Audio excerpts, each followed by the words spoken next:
Okay, hey guys, how you doing? This is Johnny Berba interviewing the one and only Hayley Quinn. Hey guys. World's famous female dating coach. She mostly specialises in day game, right? Yeah, and day game, like conversation skills, I guess, yeah. as well. Text game. Cool. So I'm just going to start with the first question. What's your take on direct approach as opposed to indirect approach on day game in the street? Okay. Oh, this is a hot topic in the community, right? Yeah. You said a key thing there, which was in the street. Yes. Because I would probably give you a different answer if it was in any other environment, like a closed environment, like a coffee shop or a shop or a dark gallery. I think on the street, if you have to run after someone, you've got to kind of come out with something. Because why would you run after someone to ask their opinion or ask for directions? Those things are useful if you need to practice the skills. Like you need to practice your approach. You're not quite confident enough to do the direct thing. Yeah. However, I think direct has its place, and that's the best time when I would say to use a direct approach is on the street during the daytime. However, I think if you can make it more specific to the girls, so if you can tailor it and don't just say, oh, you look gorgeous, but say, you know, I really like something about you, and make it specific to the woman. Sometimes that will get a better response. I also believe in not over-validating in terms of how you deliver things. Yeah. So instead of saying, oh my god, you look amazing, so I said, you look amazing. Just say it like an observation, and I think that will fly best. Because you don't want to like freak her out in your compliment. You can say like you look amazing, but you don't want to, as you said, make her like overdo it sort of thing, over dramatise it kind of Yes, absolutely. Yeah. Right. On the subject of direct, I still want to ask you.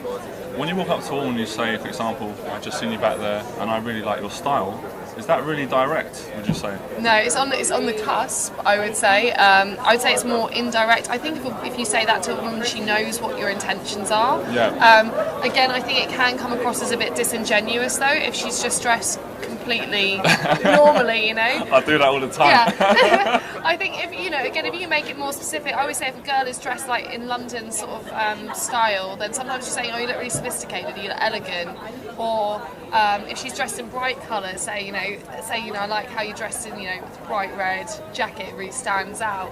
Or if you go for something else, I guess that you could say as a variation on the direct to the style thing, is go for something about like the comment on their walk, like how to say I love the way you walk. If you're thinking you love the way that ass looks, replace ass with walk. I always think that's a good one to say. What is a natural?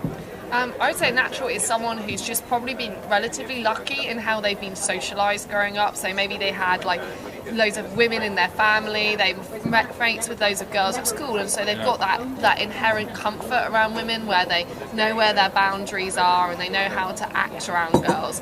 And because of that, and maybe because they've had a good sort of history of having success with women, maybe they would just happen to be lucky on the first girl they got in school, and that's given them the confidence and self-assurance to approach in a way that suggests confidence, and so they've got tons and tons of good experiences behind them, which means they feel relaxed and in their own skin, which is the complete opposite of guys that aren't naturals, who maybe didn't have that much contact with girls growing up, maybe like have getting into the dating thing a bit later on in life, and so have missed kind of that phase of development. Yeah, that makes sense. I can relate to that to myself, because a lot of my friends say I'm a natural, but I think I have natural elements, but I don't think starting out I was ever natural. It's like that. I mean, I feel to an extent the same, because now obviously I've been working in this industry for so long, and I teach conversation skills, and before this I did sales all through my university degree. I worked in Portobello Road Market, and that will test your sales ability nice place. In a hardcore way. Yeah, lovely place.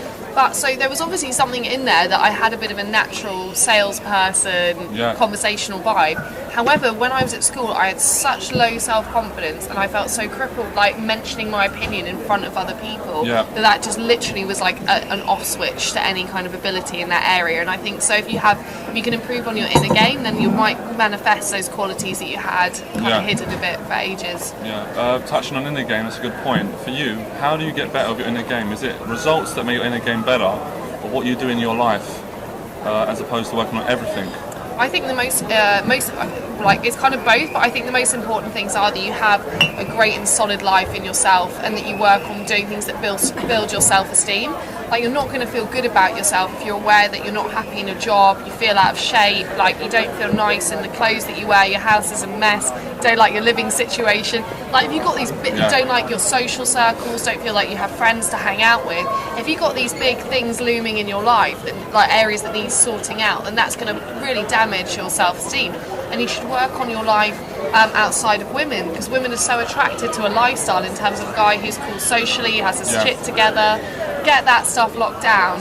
Also, I think just a few great tips for building your self-esteem and confidence would be doing things like mentoring other people. I think you can take a lot of strength by doing something altruistic. Definitely, I'm sure you feel like when you're training, it actually helps you to feel good inside yourself. Yeah. I think making decisions for yourself, don't look to other people, make your own decisions, the small things to the big things in life, and assert your boundaries. So if someone ticks you off, don't just sit there and like get angry about it. You know, be cool you don't have to be aggressive, but just say something. And I think by doing that, you kind of bolster your self-esteem. Now, if you combine these long-term strategies with going out in field and just remembering to reward yourself after every approach and acknowledge what you did well as what you could improve on, then eventually your results will get better. And as you said, that will help to change your mindset about what you can do as well. UA is more than just picking up women. It's this whole life development. It's this whole self-change. It's everything in your life that's coming together. It's not just getting out, I've got to get the number I picked up. You know, it's so much more than that. Yeah, because I think if you do that and you're too results driven in terms of getting a number or getting some kind of close, then the problem is the holes in your game will show up later on. Like in a relationship, you might become a bit more possessive or jealous than you might want to be. You might struggle to juggle multiple relationships. You might, you know, something will give the game away at some stage that you're not complete and whole as a person. Yes. So I think you really have to work on that. And I mean, we're all at different stages in that journey. It's still something that I'm actively working on, but you know, I can just say from personal experience, like running my own business, helping other people, doing altruistic stuff, exercising, you know, all that stuff is making me feel good about me. And also just treat yourself as well and reward yourself. It's so important. Like you can't expect anyone in this world to be kind to you except for you. So you've got to be nice to yourself. Don't beat yourself up about stuff. And even little things like my business is going quite well now. But when I first moved to London, first started working full time doing game, you know, it was quite hard. And I had this like winter coat and it had holes in the pockets because I'd worn it through. And psychologically that's not good because you just feel poor walking around wearing it. So you just got to like go, okay, you know what, screw it. I'm going to treat myself to this coat because I deserve it, because I'm a cool person. And do things that are nice and kind to you. Like after you've approached a girl, I always encourage guys, say, before we think of areas to work on, we go, I was awesome then because, and then you list all the reasons. It's true. It's like, true. I was awesome then because I fucking did it. Like that's the best thing that you can possibly do. That's cool. So it sounds like even when you get a bad response, you're taking the positives from every interaction, you're taking that into the next interaction. Absolutely. So your momentum's just getting built and built. Exactly. I think you can't control other people. You can obviously learn skills to try and get better results, but there's always wild cards out there. The only thing you can really control is how you frame an interaction, how you choose to interpret it. And my good friend Marcus Oki, Ace PUA, he had a great thing where he says that you can file all of your experiences into two categories, either fucking a success, great, or that was an amazing story, that was so funny, like, and you can just learn to see things as positive and humorous and interesting for you. Like if when I'm doing day game now, if I get a really bad reaction, I kind of think it's hysterical. Like when I was out on my boot camp on the South Bank actually last week, there's this group of American tourists, and you know, I was working with a guy who was very new to game, and he sort of asked to, you know, take their camera and take a picture of them, and they totally freaked out and thought we were going to mug them. But I was like, that's just funny. You know, they're wary people. And also if you're empathetic towards other people, like if a girl is nasty to you, go, okay, poor her, she's suffering, she's not having a good day. Otherwise she wouldn't feel the need to be like that towards another human being, and don't take that stuff personally. Definitely. The better. I can relate to that. I remember I was out with my friend Eddie here, and we picked these two American girls up on instant date. But when we got to instant date, one girl was nice, but one was so horrible and vicious. I just said, you know what? Let's leave it as this. I'm going. She's like, don't you even want my number? I was like, no, thank you very much. And we left away feeling, I felt I was a better man. I felt like I'm not going to accept this crap. I'm not going to take her number just so I can say, you know, I'm a PUA and I got her number and I completed my mission. I was like, fuck that. If I don't like her and she's been disrespectful, I'd rather not have her in my life. I totally agree. agree. I think so much in like relationships, you get what you expect you're going to get. So you should have any guy out there should have really high standards. Just so she's cute, so what? Yeah. There's so many attractive women and people out there. You should be like, I want someone who I find physically attractive, but someone who's smart, who's kind, who I vibe with, who makes me laugh.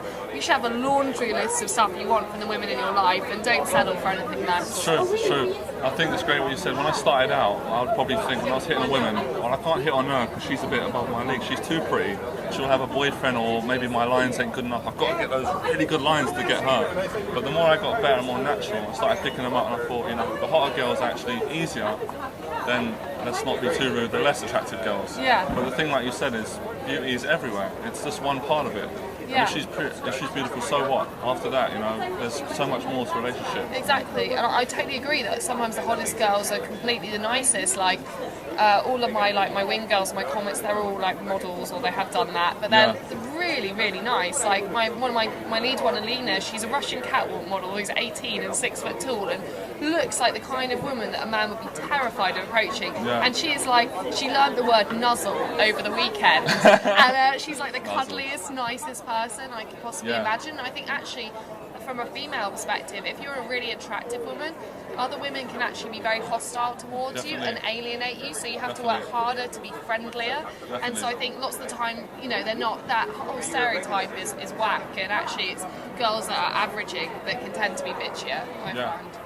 Flaky numbers. Yes. There's many elements as to where they're caused in the community. There's all different types of opinions on it. What's your take on flaky numbers? Why girls numbers flake? Sometimes momentum is a huge problem. Like, you just leave it too long, especially if it's a cold approach. I think you need to get them out either on an instant date or on a follow-up date very, very quickly, like within a few days if possible, because you leave it a couple of weeks and you're going to go from that guy that had that interesting connection to just some guy she met on the street. Her investment levels will drop off, and she'll flake because she's got a busy life. She's got other commitments she's made. It's not that she doesn't like you. It's just like when you enter a person's life, obviously you're coming in at number 100 or something on their list of people because they've already got all their friends or their family or the people they're seeing, and it should be the same the other way around. So if you don't strike while the iron is relatively hot and you spend too much time comfort building, too much text messages or phone calls going back and forth before you actually go for the date, then that can flake. Other things could be actually inset, like there's two kind of variables that you should be working on, which is like time and emotional connection.